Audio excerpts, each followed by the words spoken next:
So this man was killed because of a mistake made by a god, and now the god is thinking about reincarnating him into another world. The soul says that he wants to go to a world where there is no civilization anywhere nearby. In his previous life, he went through a lot of hardships, so he decides that he wants to live peacefully as a farmer. As soon as the god hears this, he reincarnates him into another world with a healthy body. On top of that, he also gives him an almighty farming tool that can do anything he wants whenever he wants. This anime is going to be absolutely amazing, so make sure to take 10 minutes out of your day and watch it. You're definitely going to have a lot of fun with this anime. So let's begin today's story. At the start of the story, we see a man lying inside a hospital, but suddenly his heartbeat stops and he dies. However, the moment he opens his eyes again, he realizes that he has already been reincarnated into another world. He thinks to himself, "Man, I had that same dream again." Jirian. As soon as he gets up and walks outside, his maid suddenly appears in front of him and says, "I'm sorry, I still haven't prepared breakfast yet." He replies, "Relax, relax, it's completely fine, and stop calling me master." As he continues walking, he suddenly hears a noise coming from the kitchen. When he goes there to check, he sees a maid cooking a red slime. She asks, "Master, should I roast this?" He quickly says, "No, no, don't do that." Then our story's main character, Hiraku, comes outside and starts stretching.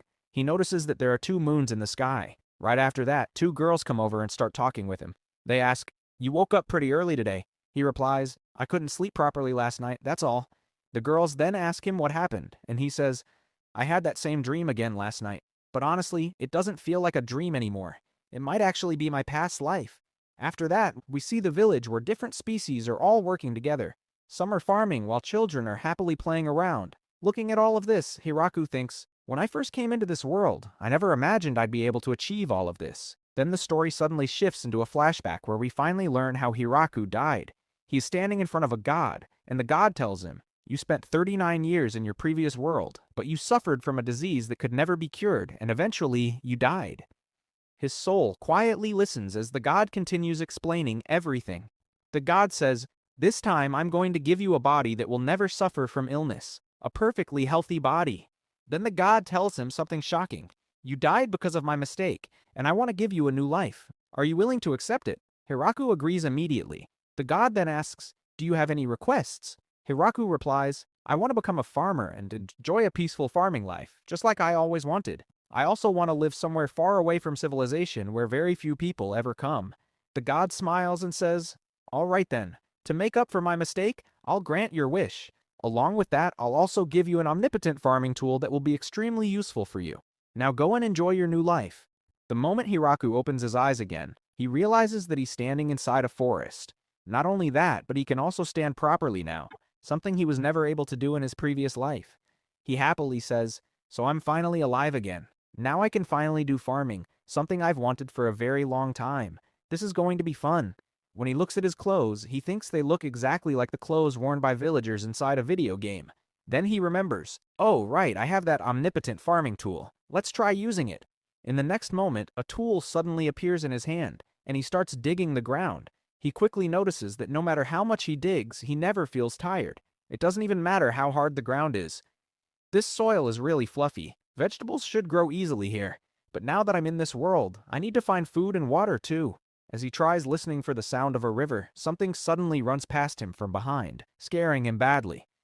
"I may have arrived here safely, but monsters could attack me at any time. I need to build a shelter first." As he walks farther ahead, he notices a gigantic tree and thinks it would make a perfect landmark. "All right, I'll stay here." After that, Hiraku desperately searches for water, but no matter how hard he looks, he can't find a well anywhere. Frustrated, he uses his powers to create a shovel. "I can create tools with this power, but I can't make complicated machines." Then, in anger, he starts digging furiously, and after a while, he finally finds water. "Whoa, I found water so quickly. I feel like the gods are helping me." After that, he completely clears out the entire area to make his base. However, one giant tree is still standing there, so he spawns an axe and says, "All right, let me cut this tree down first."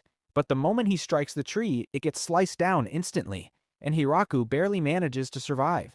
Now he starts using his omnipotent farming skills to create all kinds of tools. These aren't even farming tools anymore. Whatever I imagine, this skill just creates it for me. Before he realizes it, evening arrives.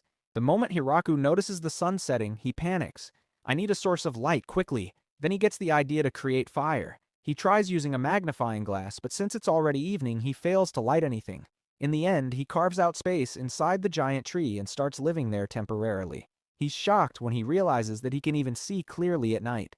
Looking at the moon, he quietly says, "I really have come to another world." The next morning, Hiraku successfully starts a fire using the magnifying glass and cleans up the entire area. But after doing so much work, he finally starts feeling exhausted. "Finally, I'm actually feeling tired. And hungry too." At that exact moment, he hears a sound behind him. A rabbit-like monster suddenly attacks him, but Hiraku instantly takes it down with his tool. That night, he cooks it and says happily, "Well, at least food is taken care of for now." After eating, he even builds himself a toilet, which looks incredibly strange. Now this is comfortable. When wind starts blowing on his bread, he quickly builds walls around the area. Yep, now it's perfect. Then he goes back to work again while thinking about what crops he should grow. Potatoes, tomatoes, eggplants, radishes? By the time he's done, evening arrives again, and suddenly he realizes something important. "I built all these huge fields, but I don't even have seeds." Frustrated, he says, "Looks like I'll have to go into the forest tomorrow and collect some seeds." After saying that, he goes to sleep. But the next day, he's completely shocked to discover that plants have already started growing in the fields. So the crops have finally started growing. Now all he has to do is protect them from monsters. He carefully takes care of every plant by watering them and building fences. He even creates a small house for himself. Once all his work is done, he suddenly notices two dogs standing nearby. He realizes they're badly injured, but they don't look aggressive at all. So Hiraku helps them and even gives them some meat to eat. For a farmer, having dogs is really important. I'd honestly be happy if these two stayed with me. But suddenly the female dog starts feeling sick, while the male dog growls protectively at Hiraku. Hiraku quickly brings both of them into his house, panicking as he wonders how to help them. That night, he sleeps separately from them. But the next morning, he becomes overjoyed after discovering several adorable little puppies. As time passes, all the puppies and the two dogs start living there permanently, and they end up loving Hiraku's hut. Because of that, Hiraku builds an even bigger house for everyone. Afterward, he returns to his fields because harvest season has finally arrived. When he tastes one of the tomatoes, he's shocked by how sweet it is. His dogs even hunt food on their own, and when he feeds them vegetables, they happily eat them. As Hiraku continues harvesting crops, he realizes, "I need to build a storage house for all this food. I'll also need furniture and utensils too." And we suddenly see the god again, who says, "I wonder how Hiraku is doing in that world." The god explains that his job is to manage souls, but even gods can make mistakes sometimes. However, he suddenly remembers something horrifying. "Oh no, I made another mistake. I accidentally sent him to the forest of death." Now the god becomes extremely worried because the forest is filled with terrifying monsters. How is Hiraku supposed to survive there with only farming skills? The story then returns to Hiraku, who is happily admiring the vegetables he managed to grow without even using seeds. There are all kinds of vegetables growing there, and Hiraku says, "Whatever vegetable I think about, my almighty tool grows it automatically. Farming has become incredibly easy for me." Suddenly, he notices a tiny plant that everyone is staring at carefully. It turns out to be a soybean plant. He also explains that anything grown using his almighty farming tool grows incredibly fast, but it also spoils quickly. For example, these potatoes. Then he says, "I don't really have much farming experience, but I'll learn from my mistakes. If I pile too much soil on top, the potatoes won't be able to come out." He even creates statues of the gods. After that, Hiraku walks farther away from his house to try something new. There, he plants fruit trees so he can eventually grow sweet fruits. Then he starts playing with his dogs and thinks to himself, "If these dogs weren't here with me, I probably would have become really lonely." But suddenly he notices something strange. One of the dogs has a horn on its head, and Hiraku starts wondering, maybe in this world, dogs naturally have horns on their heads. While wandering around with the dogs, Hiraku finally discovers a river nearby. He immediately starts thinking about bringing the water all the way to his house, but for that to happen, he would need to keep digging nonstop for almost 30 minutes. And there we go, another toilet has officially been completed. After that, Hiraku gets back to work once again. But while moving forward with his cart, one of the wheels suddenly gets stuck inside a hole, causing him to fly through the air and crash far away. I think fixing the roads should probably be my first priority. After returning home, he starts wondering whether he should grow oil seeds first or wheat so he can make oil and flour. As time passes, several seasons go by, and eventually winter arrives. The moment Hiraku notices how cold it has become, he says, "There's no way I can survive this winter wearing these clothes. I need to prepare something warm." so he ends up using the body of a giant rabbit to cover himself. Unfortunately, it smells absolutely terrible. Ugh, disgusting. At that moment, one of his dogs arrives and leads him somewhere. There, Hiraku discovers a giant spider that gives him a handkerchief made from silk, and he instantly falls in love with its quality. That's when he learns that the spider has started living on the giant tree nearby and is actually capable of making excellent clothes. The moment Hiraku hears that, he immediately starts assigning all kinds of work to the spider and gives her the name Zabuton. And just like that, winter officially begins. Thankfully, Hiraku had already prepared everything ahead of time. While eating hot potatoes, he suddenly starts feeling lonely. It's been such a long time since I've talked to another person. At this rate, I might actually forget how to speak. In the next scene, winter finally passes and spring arrives. All the puppies have now grown up and leave to begin their own journeys. Zabuton also comes down from the tree, but this time she brings along a huge number of babies with her. Looking at all of them, Hiraku gets shocked. Everyone's families keep getting bigger and bigger. And I'm the only lonely guy here. While he's working in the fields again, Zabuton suddenly rings the danger bell. As soon as Hiraku rushes over, he sees a small girl surrounded by creatures bothering her. Please help me. The moment Hiraku steps forward to help her, she suddenly bites him hard and instantly transforms into a grown woman. But right after that, all of Hiraku's pets start attacking her. Whoa, calm down. Then suddenly the girl shrinks back into a child again. Hiraku asks, "Why did you drink my blood?" "What was I supposed to do? I couldn't control myself." She then explains her entire story and reveals that she drank his blood to regain her strength, but now she has become a child again because the effect wore off. Hiraku tells her, "You can drink my blood again." The moment she does, she transforms back into an adult. After that, Hiraku takes her to the fields. Hey, it's not what you're thinking. The girl also ends up loving the fields, and when Hiraku finds out that she has never eaten a tomato before, he offers her one. The moment she tastes it, she absolutely loves it and starts praising Hiraku. Hearing her compliments makes Hiraku ridiculously happy. As they continue spending time together, night eventually falls, and both of them return home. But suddenly, Hiraku notices that the girl is using magic, which completely shocks him. That's when the truth is revealed. The girl is actually a vampire named Lu. She explains that she had come to the forest to research medicinal plants, but after fighting against nobles, she ended up in terrible condition. Then she tells Hiraku about the terrifying reputation of this forest, leaving him completely stunned. Wait, this place actually has a reputation? You didn't know that? By the way, you can use magic too, right? Maybe? Then Hiraku suddenly asks her, "Would you stay here with me?" Lu replies, "Well, while I'm continuing my research, I suppose I can stay here temporarily." Hiraku immediately responds, "No, I mean forever." Wait, what are you saying? Lu tries explaining that she's a vampire and countless people are after her, but Hiraku says none of that matters to him. "I'm not very good at talking with people. That's why I've been living here all alone, so please, stay with me." Lu gets surprised and says, "I can't believe you suddenly proposed to me." Hiraku gets confused. Wait, I proposed? When did that happen? Then he realizes what she meant. Oh, right. I guess I did propose to you, so please stay here. And in the end, Lu agrees and decides to remain there with him. The next morning, when they greet each other with good morning, Hiraku becomes incredibly happy.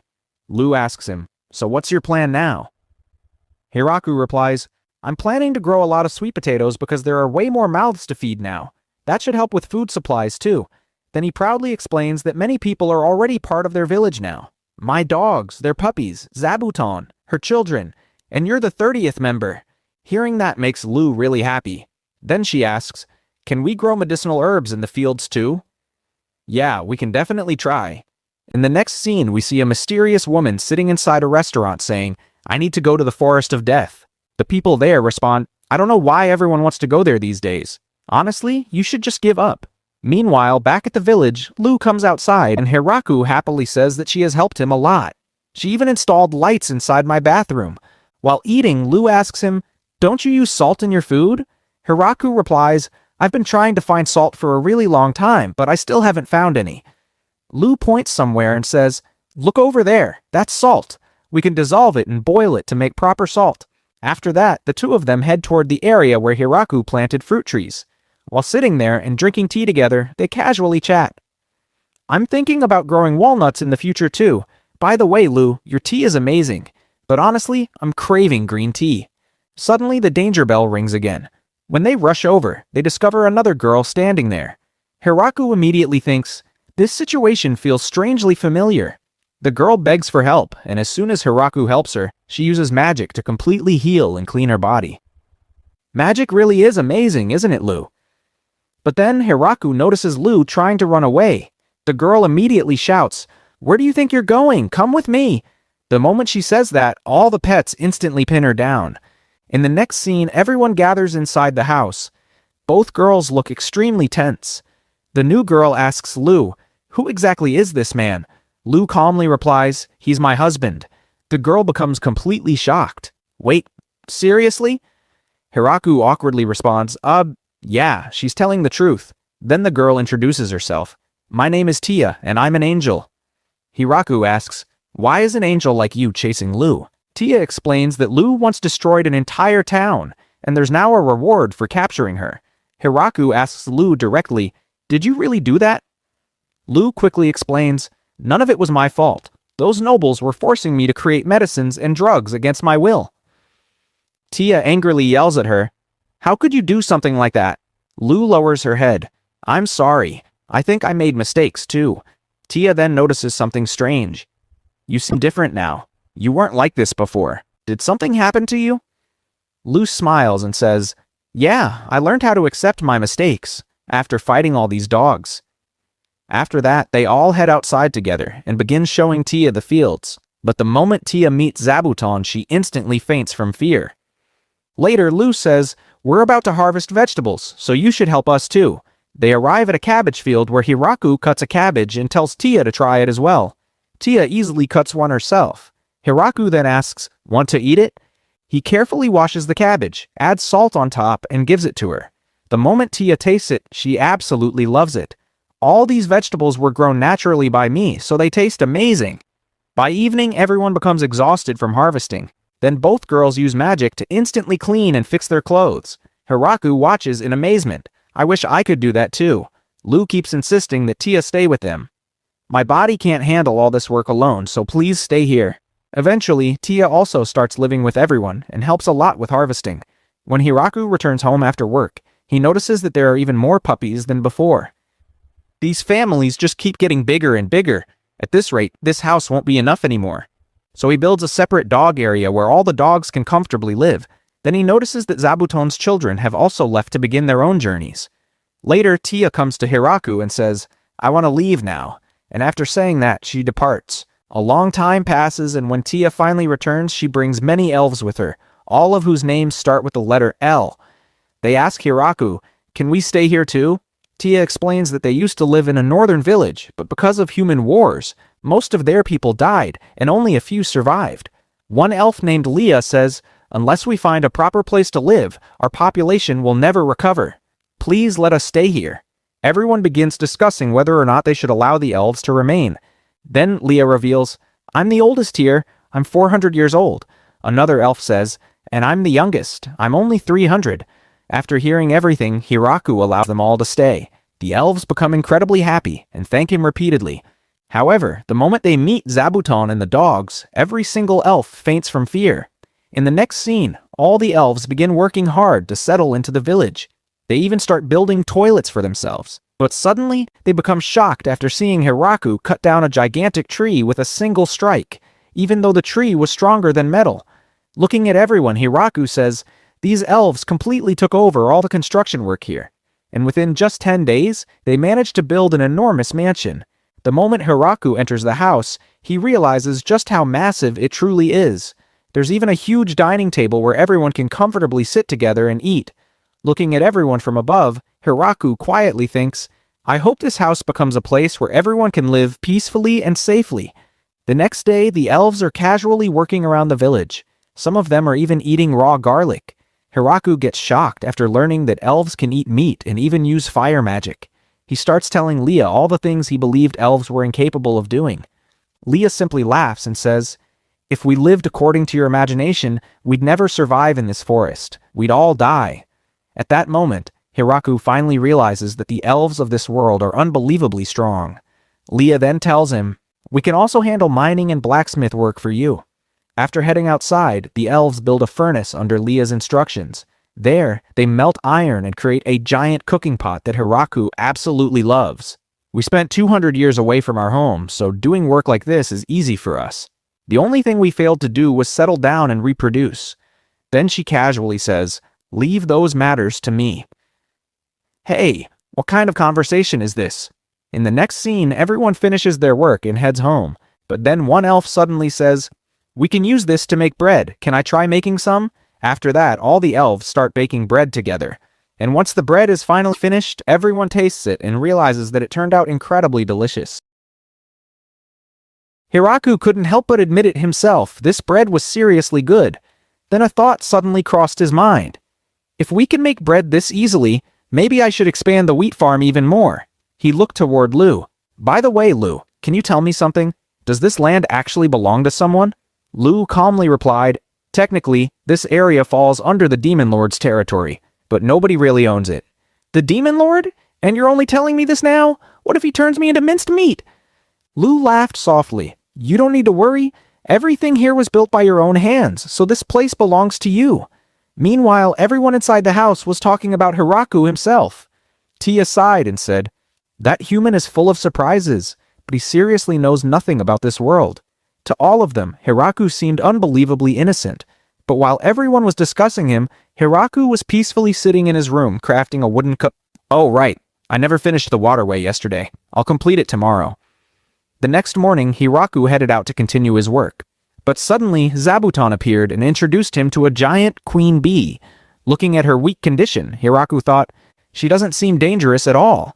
So instead of attacking her, he built a shelter where she could safely create her hive. 10 days later, the place looked completely different. The hive had grown enormous, and countless worker bees were flying around non-stop. Even Hiraku was shocked. "That queen bee is huge, and the workers are tiny. If I leave them alone, does that mean they'll start producing honey?" Right at that moment, Tia arrived. But the second she saw the giant swarm of bees, she instantly ran away, screaming, "I'm pretty sure this girl has some serious issues." Elsewhere, Hiraku had dug out a massive pit. Lou curiously asked, "What exactly is this?" "I'm building a reservoir. I planned to bring river water here a long time ago, but I got too busy and forgot. Today I'm finally finishing it." Now Hiraku faced another problem. What should I use to build the waterway? Stone? Lou shook her head. "Stone is extremely hard to find around here." "Then maybe wood?" "No way. One small hole and all the water will leak out." Hiraku smirked. "Then I guess I'll use this." Using his almighty farming tool, he instantly created an earth structure harder than concrete itself. The elves handled the foundation work while Hiraku strengthened the entire structure. Piece by piece, everyone worked together until finally, the entire waterway was complete.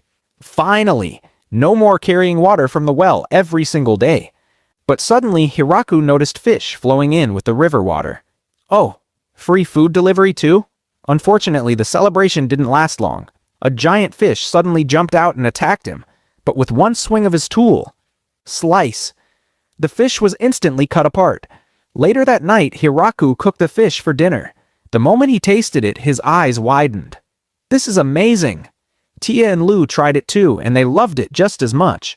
Soon all the elves gathered around wanting a taste for themselves. Standing near the rice crops later, Hiraku frowned. "I don't think these plants will grow properly in the soil." Then an idea struck him. "All right then, let's make a rice paddy."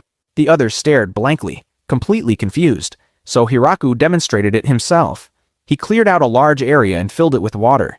Tia immediately grinned. "Oh, I get it. You're planning to raise fish in here too, right?" "No, that's not the point." Then Hiraku gathered everyone together. "I'm going to need all your help." Soon all the elves stepped into the water. Hiraku instructed Lou to plant the rice seedlings and everyone got to work. A few days later, the rice fields had fully grown. I don't know whether this happened because of the water or because of my almighty tool. Once the crops matured, they harvested the rice and laid it out to dry. Hiraku explained that he had learned this entire process from a TV show back on Earth. Then, using his tool once again, he created a threshing machine right in front of everyone. The elves were completely stunned. After cleaning and processing the rice, they finally had proper rice grains ready to cook. Lu and Tia excitedly asked, "Can we eat it now?" Not yet. Hiraku placed the rice into a pot while Lu used fire magic to heat it. A little later, freshly cooked rice was finally ready. "Now can we eat it?" "Hold on." Hiraku quickly shaped the rice into rice balls for everyone. The second the elves tasted them, their eyes lit up with excitement. They devoured every single rice ball instantly. Unfortunately for Hiraku, he didn't even get one. Looks like he'd have to make another batch.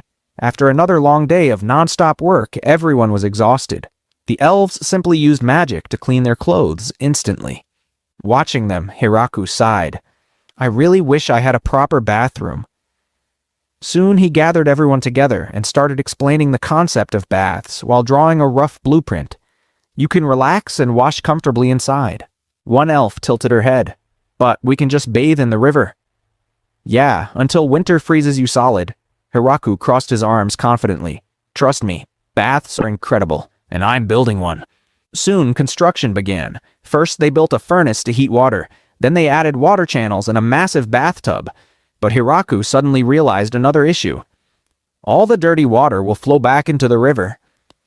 That's when Tia suggested something unexpected. "You could use slimes. They'll clean the dirt and purify the water." Not long after, Tia returned from a nearby village carrying several slimes. Hiraku placed them inside a purification pool he had created himself. The slimes instantly began cleaning the dirty water. I even put some inside the toilets too. Finally, Hiraku could relax, knowing both the waste and dirty water problems were solved. While gathering firewood to heat the bathwater, Hiraku suddenly noticed a mushroom nearby, and immediately he panicked, because he had absolutely no idea which mushrooms in this forest were poisonous. Later, Hiraku proudly announced, "All right, time for bath lessons. First, you change clothes, then you wash yourself like this, and finally relax in the bath." The girls stared at him blankly. "We still don't understand." "Can you show us?" Seriously? With no other choice, Hiraku demonstrated everything step by step: how to change clothes, how to pour warm water over yourself, and how to soak properly inside the bath. The moment the girls entered the hot water, their expressions completely changed. "Whoa, this feels amazing. It's been so long since I've had a bath like this." Then Hiraku casually invited everyone else to join too. Big mistake. The elves immediately started undressing and climbed into the bath together. "Wait, somebody let me out of here." The girls only laughed harder while teasing him nonstop. "Can't we all bathe together? It'll save hot water too." "I mean, you're not wrong, but this is seriously embarrassing." Completely overwhelmed, Hiraku finally declared, "That's it. I'm building a separate bathroom for myself." The girls instantly protested. "Nope, absolutely not. We're bathing together with you." The next morning, Hiraku walked outside expecting a normal day, but the mushrooms he had been trying to grow had finally sprouted. Nice. They actually grew. But before he could celebrate, he suddenly noticed several unfamiliar elf girls standing nearby. Hiraku blinked in confusion. Who are they?" Leah stepped forward and explained. "They used to live in our village a long time ago. We got separated from them, and we haven't seen them for over 200 years. The new elves nervously bowed their heads. "We heard about this place, and we were hoping we could stay here too." Hiraku smiled immediately. "Of course, you're all welcome here." Leah clapped her hands confidently. "In that case, our first mission is upgrading Hiraku's house." The new elves instantly raised their hands. "We're ready to help too." And just like that, everyone jumped straight into construction work. Meanwhile, Kuro sat nearby watching everything quietly. Then he began thinking back to his past. "Before coming here, I wandered alone through the forest. I never lost a single fight." His voice became softer. "But after meeting Hiraku, I finally gained something I never had before: a name, an identity. My name is Kuro." He remembered traveling through the forest with a female companion who was carrying their future children. But during their journey, they encountered a terrifying grappler bear that badly injured them. It could have killed us, but somehow we survived. And then they met Hiraku. He gave us food, shelter, and even names. Kuro still couldn't believe it himself, that human defeated a monster powerful enough to destroy us, all by himself. Kuro explained that they never intended to fight Hiraku in the first place, so we chose to accept him as our master. Then he revealed the truth. Our master still doesn't realize this, but we're not ordinary dogs. We're inferno wolves, one of the most dangerous species in existence. Back at the village, the construction work was finally complete. Hiraku stared at the finished house in absolute shock. I was honestly worried about how this place would turn out. But this looks incredible. The moment he stepped inside, he froze. The house was massive. Lou proudly explained everything. This main hall is designed so everyone can gather together comfortably. Then they showed him his personal room, along with a huge cellar for storing supplies and firewood. But suddenly, Hiraku noticed a suspicious-looking room. Curious, he slowly opened the door, and instantly froze. Inside was a giant double bed. Wait, hold on! His brain immediately went into panic mode. I definitely opened the wrong room. Act natural. Pretend you saw nothing. He quietly closed the door and walked away as if absolutely nothing had happened. Later outside, Hiraku looked at a large tree standing near the house. For some reason, staring at it made him feel strangely peaceful. It almost feels like this tree is watching over us. In the next scene, Hiraku moved 2 statues near the entrance of the house, both modeled after his loyal wolf companions. Later, while cooking in the kitchen, Lou and Tia walked in completely exhausted. "We're starving. What are you making today?"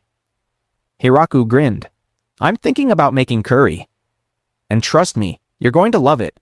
Tia tilted her head. "Is curry difficult to make?" "Not really," Hiraku replied. "Making curry is easy. But mastering it, that's a whole different story." Soon everyone returned to the fields to gather ingredients. The elves were shocked seeing so many different fruits and plants growing nearby. Hiraku explained proudly, "These fruits normally don't grow in this region, but with my almighty farming tool, I can grow almost anything." Then harvesting began immediately. Hiraku held up cumin seeds. Lou sniffed them once and instantly frowned. "That smells weird." "The next ingredient we need is turmeric," Hiraku explained. "It's what gives curry its color." Once they found some, Lou and Tia used magic to dry the ingredients instantly. Hiraku continued explaining all the spices needed for curry. But the moment Kuro and the Inferno Wolves smelled the spices, they immediately turned around and ran away at full speed. Lou and Tia panicked instantly. A plant capable of scaring Inferno Wolves? What exactly is this stuff? Meanwhile, Hiraku had already gathered all the ingredients.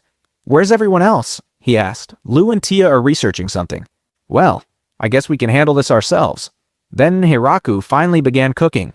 He crushed all the spices together and added them into the pot. A rich aroma slowly filled the air. "Oh yeah, this smells exactly right." The scent spread throughout the village so quickly that even the wolves and elves could smell it from far away. After adding meat and more spices, Hiraku covered the pot and let it simmer. Even Lou couldn't stop sniffing the air. Her mouth was practically watering. But suddenly Hiraku froze. "Wait, I'm forgetting something important." A second later, realization hit him. The naan! He panicked immediately. How could I forget the naan? After counting how many people were living there now, Hiraku realized he needed to make a massive amount. So he got to work immediately using an upside-down metal pan to cook them one by one. After non-stop effort, the naan was finally ready. That evening, the curry was complete. But everyone hesitated. The dish looked completely unfamiliar to them. So Hiraku took the first bite himself. The second they saw his reaction, everyone else started eating too.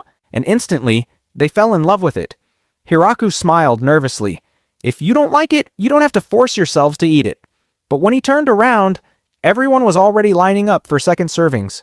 Meanwhile, Lou and Tia had discovered another use for curry spices. They were using them to scare away the wolves. Yep, it works perfectly, sadly for Hiraku. Once again, he didn't get to eat much himself, but seeing everyone enjoy the food made it worth it. Soon, the weather began changing. Winter was approaching fast. Hiraku looked outside seriously. Once snow starts piling up, leaving the house will become difficult. So we need to prepare now. He gathered huge amounts of firewood while everyone else worked non-stop, preparing for winter. Hiraku even traded potatoes with Zabuton in exchange for warm blankets. Meanwhile, the elves helped preserve food supplies for the colder months ahead. Lou and Tia used magic to preserve meat and vegetables for long-term storage. Watching them, Hiraku sighed. I wish I could use magic too. He even tried casting spells himself, but absolutely nothing happened. I know I don't have magic, but after watching everyone use it every day, I kinda want to learn. That night, Lou explained things to him. Ignition is considered a low-level spell, but even that requires magical talent. Yeah, I tried already. No luck. Soon the conversation shifted toward summoning golems. Hiraku praised Tia's magical abilities. Your magic is seriously amazing. The moment Lou heard that, she instantly became jealous. Hey, I work hard too. Hiraku laughed awkwardly. Right. Everyone here works hard. I'm probably the laziest person here. Eventually, winter finally arrived, and after being trapped indoors for days, everyone became unbelievably bored. So Hiraku started creating games for everyone to play. He carefully explained all the rules. Unfortunately, most of the explanations completely flew over Lou's head, but Tia understood everything immediately. Hiraku looked impressed. You're actually really smart. The second Lou heard that, her competitive spirit exploded. Then I challenge you. We still haven't settled our old score. Soon the two girls were locked in an intense board game battle. Hiraku quickly realized Lou was about to lose, but suddenly, she accidentally messed up the entire board. Oops, sorry. I forgot where all the pieces were. Guess we'll have to restart. But Tia wasn't fooled for even a second. Using magic, she instantly restored every piece back to its original position. Lou's jaw dropped. You used magic? That's cheating. Tia smirked confidently. You cheated first. Their rivalry only became more chaotic from there. Later, Hiraku stepped outside and noticed Kuro and Lia playing a game too. To his surprise, Kuro won. Hiraku was completely shocked that Kuro had already mastered the rules so quickly. Then he noticed something even crazier. Two wolf pups nearby were calmly playing chess against each other. And from the way they moved their pieces, Hiraku instantly realized something terrifying. These wolves are actually chess geniuses. But the moment she starts playing the game, she ends up losing to Koro. In the next scene, we see Hiraku sitting together with Koro. But the moment she starts playing the game, she ends up losing to Koro. In the next scene, we see Hiraku sitting together with Koro while playing mahjong, and he starts believing that he might actually be able to defeat Koro this time. But in the end, they continue enjoying their peaceful days. A long time passes by. Winter finally comes to an end, and spring arrives. Once everyone heads outside, they begin discussing how they need to plant their crops as quickly as possible. At the same time, Zabuton is also about to wake up from hibernation, so they decide to bring some potatoes for her. But suddenly, Zabuton rings the danger alarm. When everyone rushes over to check what happened, Hiraku notices a massive creature heading straight toward them. He immediately realizes that it's a dragon. No, actually, it's a wyvern. The moment they see the wyvern, everyone starts panicking. The creature looks extremely furious and launches a giant fireball attack toward them. Lou and Tia quickly use their magic to block the attack, but the fireball explodes nearby instead, causing flames to spread everywhere. All the elves immediately start trying to put out the fire. Lou and Tia confidently say that the two of them together should be able to defeat it. Meanwhile, Hiraku stands there thinking that everyone should escape immediately. But then he realizes something terrifying: the wyvern can fly, meaning there's no way anyone can outrun it. Still, Hiraku refuses to abandon everyone. The moment he clenches his fist, his almighty tool suddenly transforms into a spear. He throws it forward with incredible force, but the wyvern creates a magical shield in front of itself and blocks the attack. However, the spear is unbelievably powerful. It smashes straight through and slices off one of the wyvern's wings.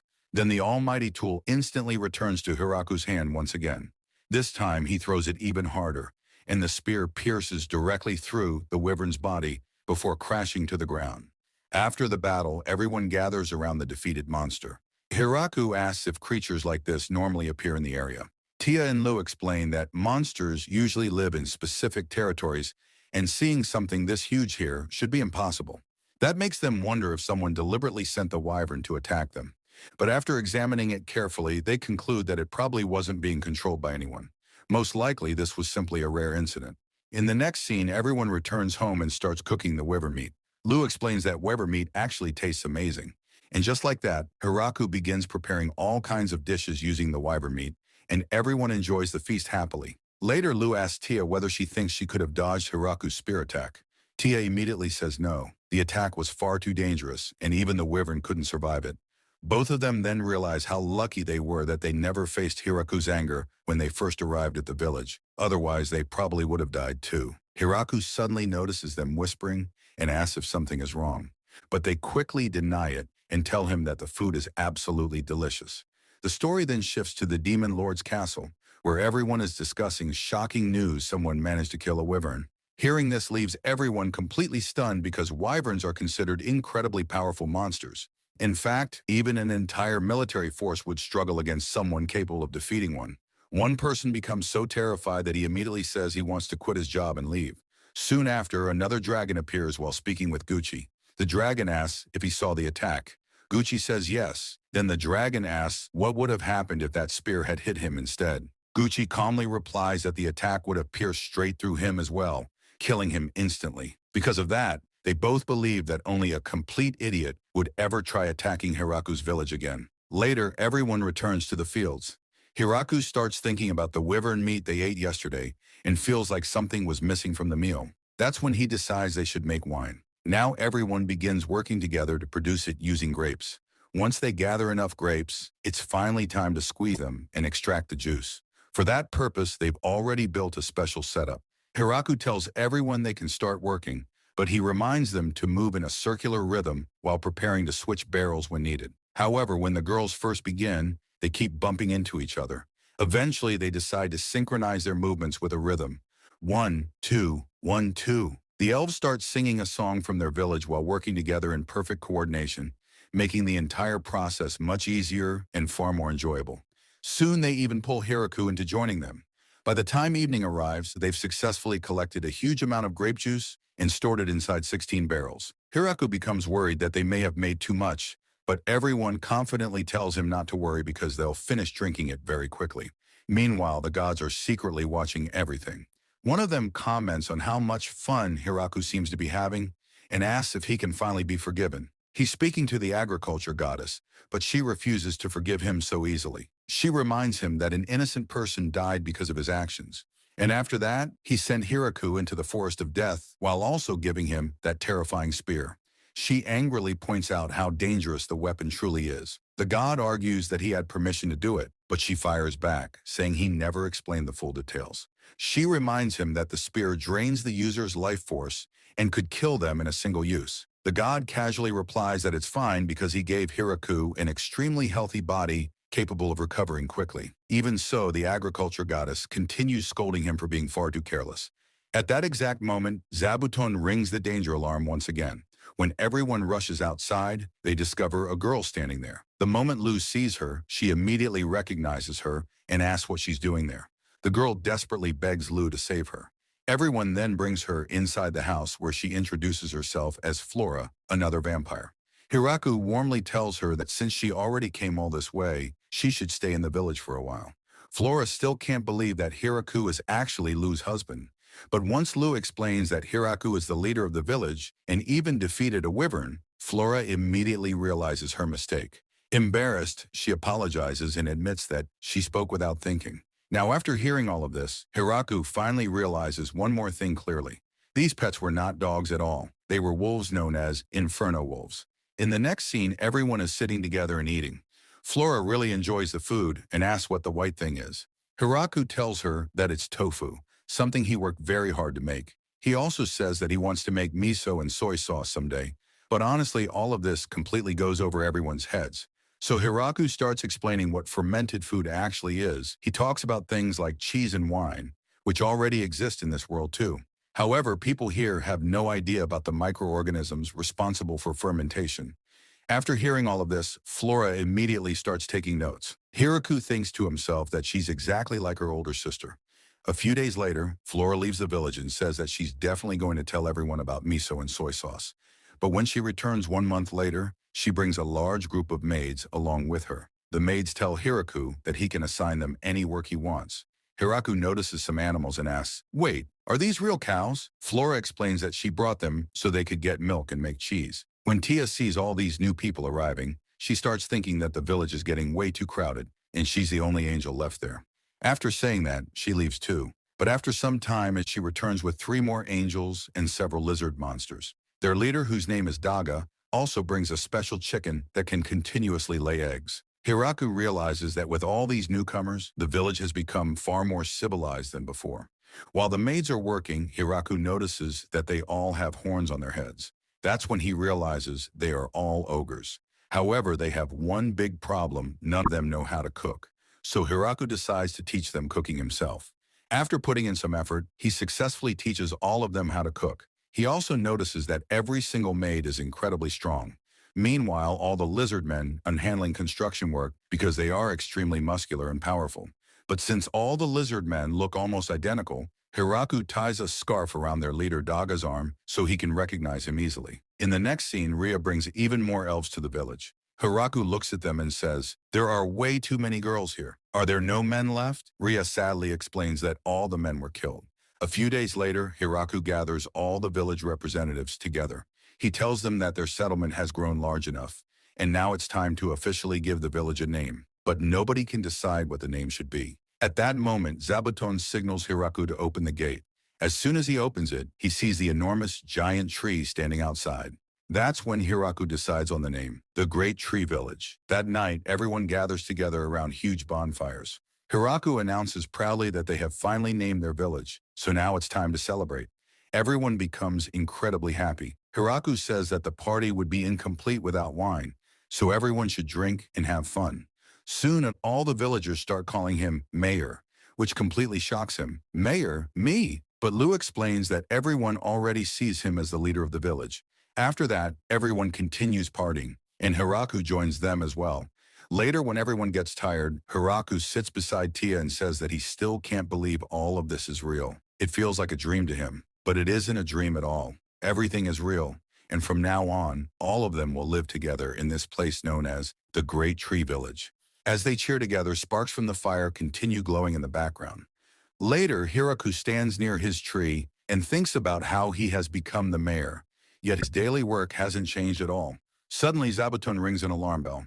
When Hiraku rushes outside, he discovers that someone from the demonic kingdom has arrived to meet him. The visitor introduces himself as Beezle and says he wants to speak with the village leader. Hiraku introduces himself as the mayor. Beezle hands him a gift and explains that the demon lord wishes to discuss the settlement. After hearing this, Hiraku remembers Lu telling him earlier that this land technically belongs to the demon lord. Now countless thoughts start racing through his mind.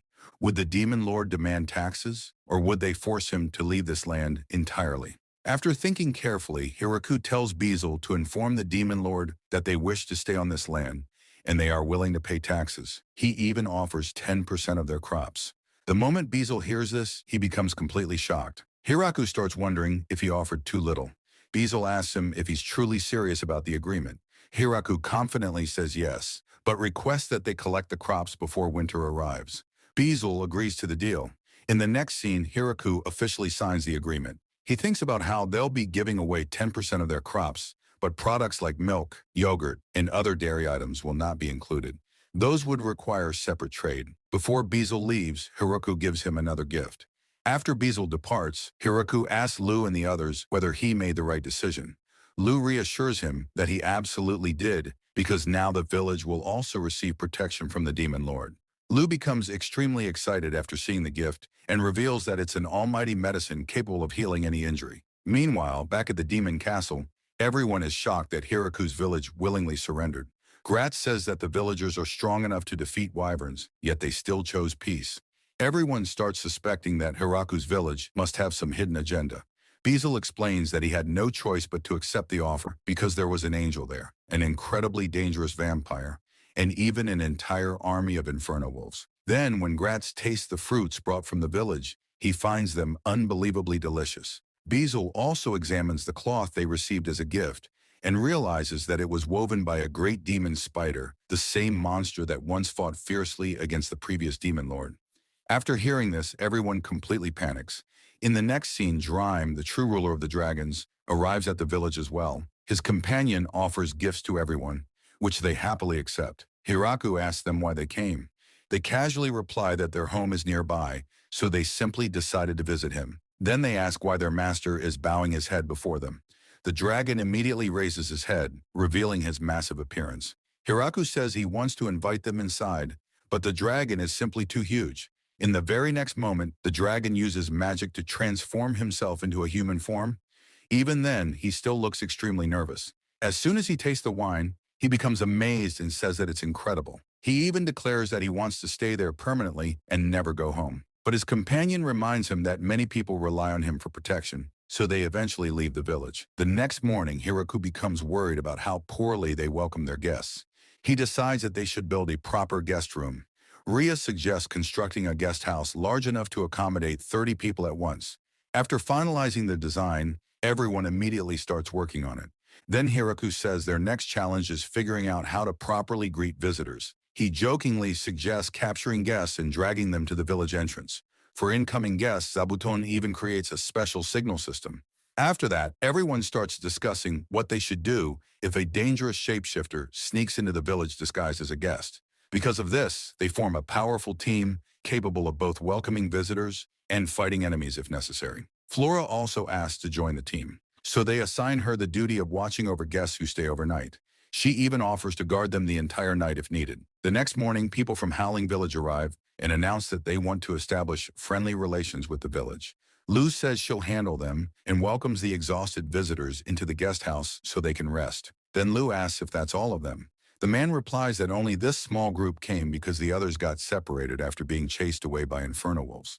Lou warns them not to try anything suspicious because things could end very badly for them.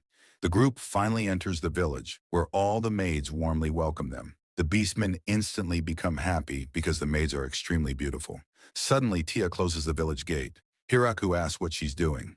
Tia explains that something feels wrong about these visitors because every group that previously came to build relations brought gifts with them, but these people arrived empty-handed. So you think they aren't friendly? The feast for the beastmen begins, but they are only served fruits and vegetables. Hiraku asks the maids if they should offer the guests some wine too, but the maids immediately refuse. They didn't bring any gifts for us. Hiraku can only stare awkwardly at the situation. He noticed that all of the beastmen were happily eating fruits and vegetables, so he offered them some wine as well.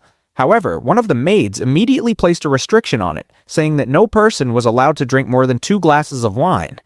I still don't know whether these people are our friends or our enemies, but I want to show them our hospitality. By the way, what brings all of you here?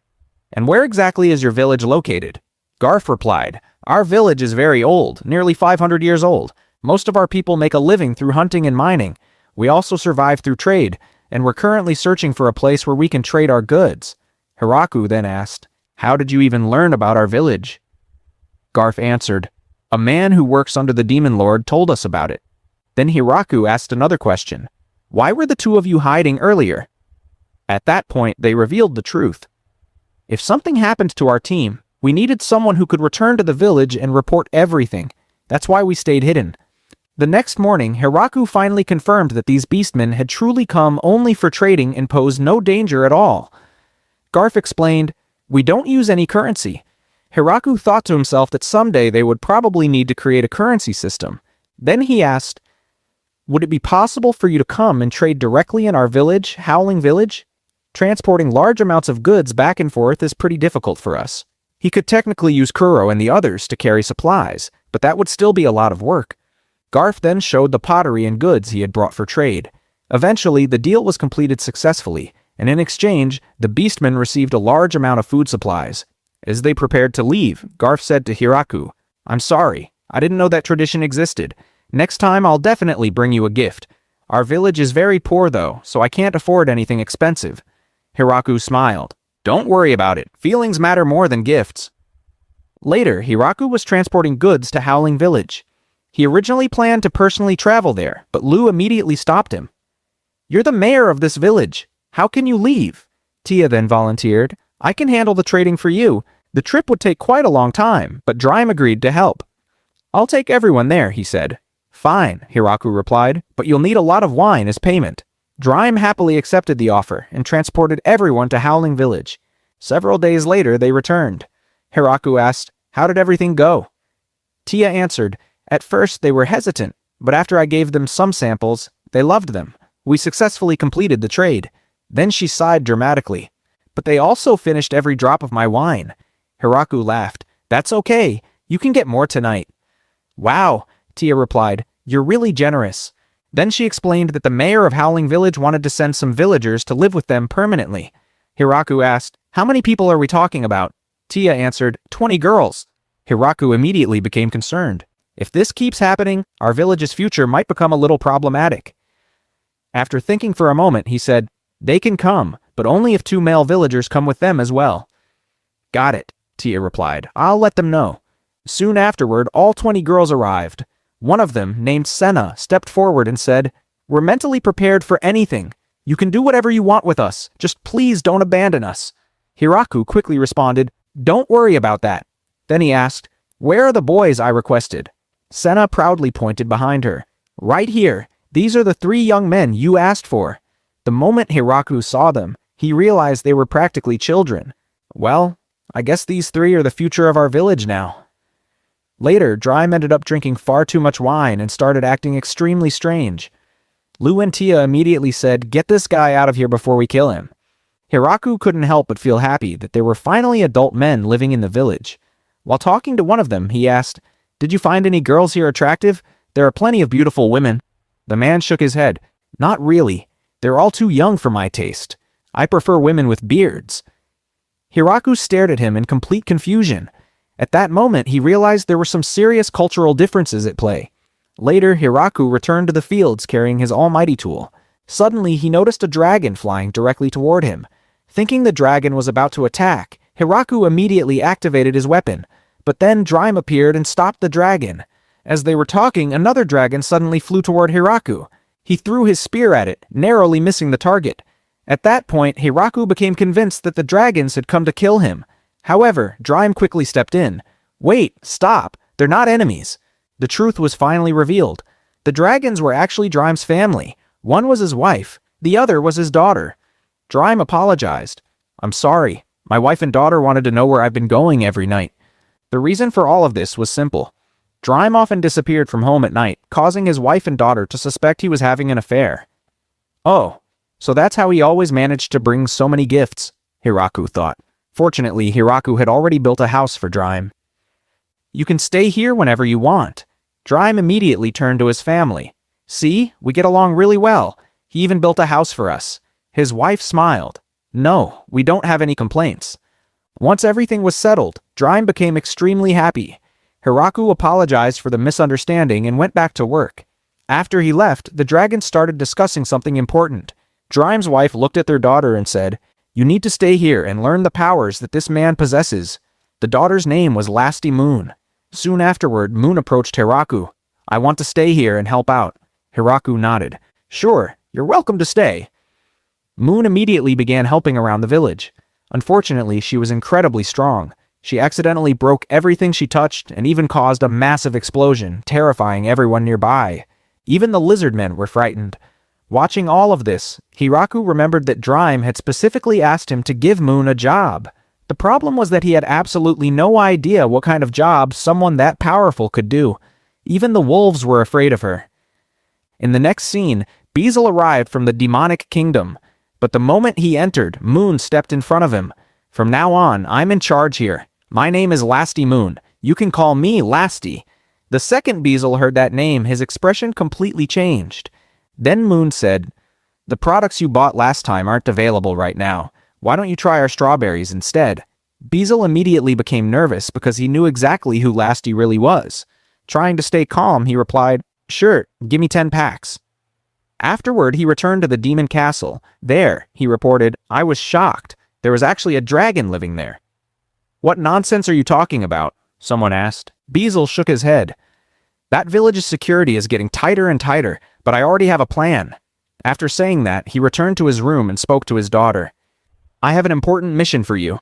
I want you to go to that village and investigate everything about it." Moments later, she teleported directly in front of the village. She looked around and said, "This village looks incredibly extraordinary." After arriving in the village, she met Moon. Moon welcomed her and said, "So you finally arrived at our village. If you'd like to stay here, you're more than welcome to. Come on, I'll show you around the entire village." The girl was shocked. So she really is a powerful dragon. But what's she doing in a place like this? Moon noticed her staring. "What's wrong? Come with me." "Oh, right, I'm coming." While they were talking, a messenger arrived and announced, "Someone from Howling Village has come to visit." As soon as Moon left, the girl immediately began investigating the village. She carefully observed everyone around her, including the people making wine, the children, and also Lu and Tia. The more she observed, the more nervous she became. She quickly realized that defeating everyone in this village would be nearly impossible. Not only were the Inferno Wolves present, but there was also the giant spider, which was incredibly powerful. She carefully wrote everything down in her diary. Then suddenly she noticed Hiraku walking nearby. A human? She thought. What's a human doing in a place like this? Hiraku noticed her and asked, "Who are you? What are you doing here? Did you get lost?" The girl looked down on him. "You're just an ordinary human. Why should I answer your questions?" After saying that, she immediately ran away. Hiraku watched her leave and thought, what in the world was she talking about? Later, she found Moon again and asked, "I saw a human outside earlier. What's he doing here?" Moon looked surprised. "That human is incredibly strong. Maybe you don't know this, but he's the one who even defeated my mother." The girl's expression changed instantly. "He defeated your mother?" For the first time, she realized just how powerful Hiraku truly was. "Oh no, I didn't even greet him properly. That was a huge mistake." The next morning, everyone was busy working when Hiraku arrived. The moment she saw him, she immediately greeted him. "Good morning." She was clearly nervous because she didn't want to repeat yesterday's mistake. The story then shifted to the following day. Hiraku explained that the slimes he had once used to purify water had continued multiplying. They had grown into many different colors because each slime had developed different abilities. Since all slimes were harmless, nobody had really noticed how much they had grown. Meanwhile, several girls were staring at one particular slime in shock. That slime had apparently gotten drunk and emptied an entire barrel. "This slime deserves punishment. He drank everything. This is unacceptable." Just then, Hiraku arrived. "Everyone calm down. Why don't we settle this with a vote?" A trial was immediately held. Almost all the girls declared the slime guilty. Some even suggested throw him into the wilderness. He'll die on his own. Hiraku calmed everyone down and suggested, "Why don't we simply lock him up?" At that moment, Florum stepped forward. "Even if you lock him up, his behavior won't change. A slime only does what a slime naturally does." Hiraku nodded. "You have a point." From that day forward, the slime began a new chapter of his life. Whenever the village held celebrations or parties, the slime became a regular participant. Later, everyone was relaxing together while enjoying a meal. Hiraku said, "This food is great, but it would be even better if we had seafood." Nobody knew what seafood was, so Hiraku explained, "Things like crab, cod, monkfish, and seaweed. We can even use kelp to make soup." The girls were completely shocked. Some of them even imagined kelp as some gigantic sea monster. Florum then spoke up. "There's actually a port near the border of the demonic kingdom. We could go there." Moon immediately volunteered to accompany her. The two set off together. Several days later, they returned with the president of that port city. His name was Michael. Michael brought various kinds of fish and seafood for everyone. He said, "The kelp you requested is something our fishermen usually throw back into the water, but from now on, I'll make sure it's delivered to you." Then he turned toward Hiraku. "I actually came here for 2 reasons. First, I wanted to meet you personally. Second, I have some business opportunities I'd like to discuss." After a brief pause, he added, "I would like to become the official government representative for your village." Lu immediately explained, "A government representative handles the village's external affairs and trade agreements." Michael nodded. "I don't waste time with unnecessary talk, so I'll be direct. Your crops and grapes are exceptional. I can help you sell them for excellent prices." Most of the business discussion completely went over Hiraku's head. Fortunately, Lu explained things.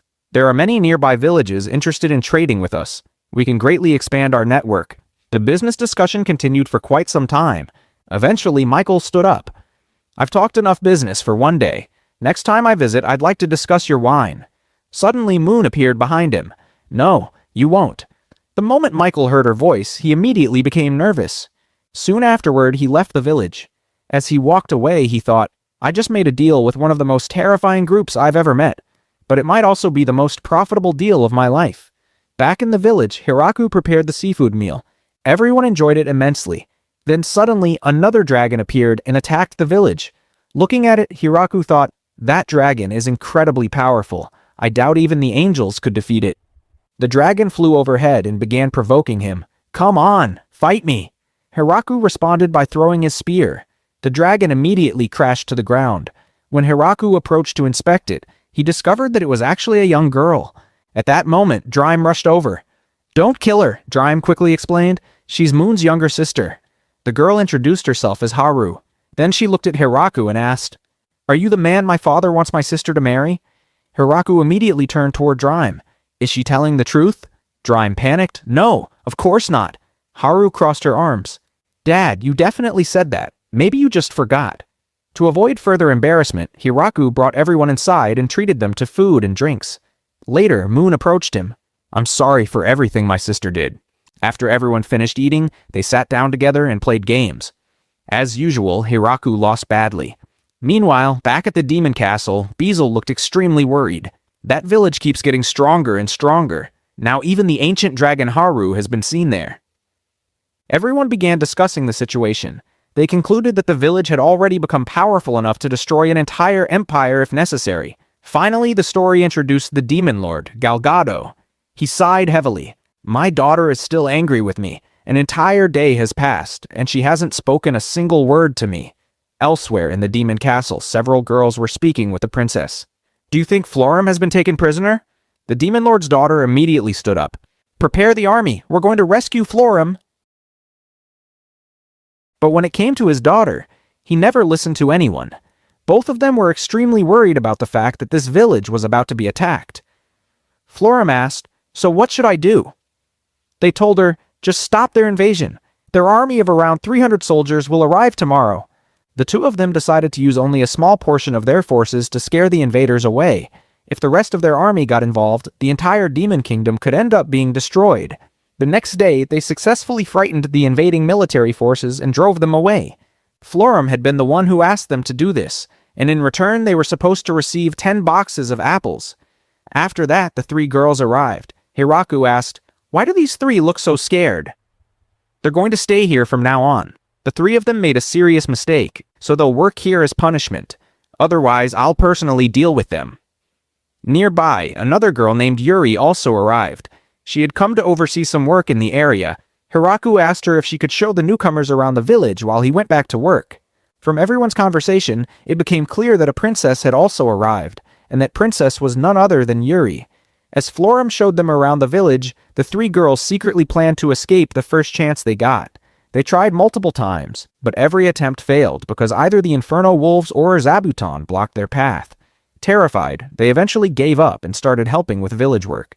Soon, the three girls earned the title of Town Hall Girls. Meanwhile, Yuri and Florum were outside talking when Yuri admitted that she regretted her actions.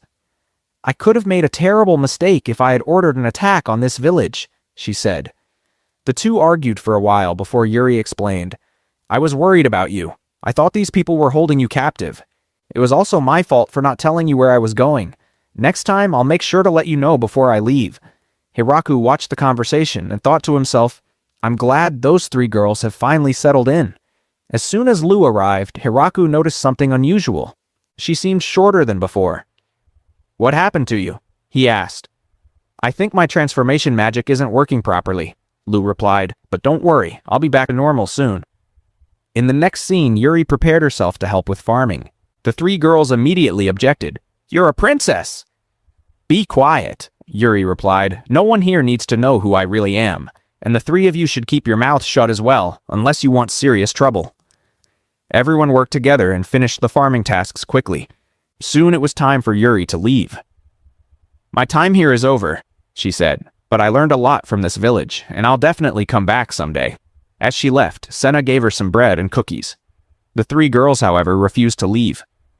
"There's still a lot we can learn here," they said. Later, the story shifts back to the Demon King Galgado. "Ever since my daughter returned from that village, she barely talks to me," he said.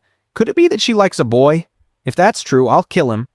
The scene then returns to the village, where preparations for winter harvesting had begun. "This year's harvest is even bigger than before," Hiraku said. "We don't even have enough storage space for everything." Several villagers asked if they could take some of the crops home, and Hiraku agreed.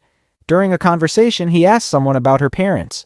After hearing the answer, Tia immediately realized who those parents were. Later, Lasman visited Michael and informed him that a demon was interfering with their territory. She asked Moon if she could eliminate it. Moon easily defeated the demon and brought its meat back to Hiraku. At the same time, Hiraku returned from the north, accompanied by several girls. "Are you dark elves?" he asked. The leader, whose name was Yu, replied, "No, we're mountain elves." Unsure of what else to do, Hiraku allowed them to stay in the village. It soon became clear that the mountain elves could also use fire magic. They started setting traps throughout the forest to hunt animals. Yu tried repeatedly to catch prey, but every trap she set failed. Exhausted, she eventually returned home. "This is impossible," she said. "I can't do it." Meanwhile, Hiraku was trying to make pottery. As soon as he placed a pot inside the furnace, it cracked. "I guess the soil here isn't suitable," he said. "I need proper clay." Yu immediately responded, "That's something I can help with." The mountain elves headed into the mountains, and before long, successful pottery production became possible. Soon afterward, Leah informed Hiraku that they had discovered a dungeon in the north. Hiraku sent an investigation team to explore it. He had also built a separate bathhouse for the men. "Now I can finally enjoy a relaxing bath," he said. Meanwhile, Florim had caught the three girls sneaking around. "What are you doing here?" she demanded. "Tell me the truth." The girls nervously answered, "We came here because we wanted to get closer to the mayor." A few days later, the investigation team returned. "There's a blood viper inside the dungeon," they reported. "This one?" Hiraku asked. "Yes. We plan to hunt it and bring back its meat." "Why?" "Because it's packed with nutrients, vitamins, and protein. There's also a rumor that couples who eat it tend to have children sooner." "In that case, maybe we should hunt it later," Hiraku replied. The girls disagreed and wanted to proceed immediately. Time passed, winter arrived once again, and Lu began feeling slightly unwell. "What's wrong?" Hiraku asked. "I'm fine," Lu replied. "I just have a little cold." Senna suddenly asked, "Have you been craving sour foods lately?" Lu nodded. "Yes, actually." After hearing that, Hiraku became nervous. "A girl from my village experienced the same thing," Senna explained. "What happened to her?" "She ended up having a baby." Then Senna smiled. "I think Lu might be pregnant too." Later, Hiraku reflected on how smoothly everything in the village was running. Everyone worked hard, and the village continued to prosper. When he stepped outside, he found Lu already there. "How are you feeling today?" he asked. "You keep asking me the same question," she replied. "I'm perfectly fine." At that point, Lu finally realized why she had been unable to transform properly. The next morning, a maid rushed over to Hiraku. "That slime emptied another barrel again." When everyone gathered for breakfast, Hiraku noticed how much the village had grown. There were now so many people that they needed 3 separate tables. Flora was acting strangely and kept muttering, "Microorganisms, microorganisms." "What's wrong with you?" someone asked. "Nothing," she replied. Everyone began eating breakfast together. Then Gran Maria arrived with some news. 3 killer rabbits tried to enter the village, but our wolves took care of them. The wolves continued to perform their duties exceptionally well. Although they became tired after working so hard, they could always rely on the lizard men for support. Hiraku was happy knowing that everyone was doing their part to protect the village. While working in the fields, he noticed something covering the leaves of the crops. Using his almighty farming tool, he created a watering can and sprayed water over the plants, causing the pests to disappear. Our farm used to be small, Hiraku thought, but now it has grown enormously. Managing and maintaining such a large farm is no easy task anymore. After finishing all of his work, Hiraku sat down to eat. Just then, Daga arrived and said, "The cows have given birth to calves, so we should increase their feed." Hiraku felt satisfied knowing that everyone was handling the farm work so well.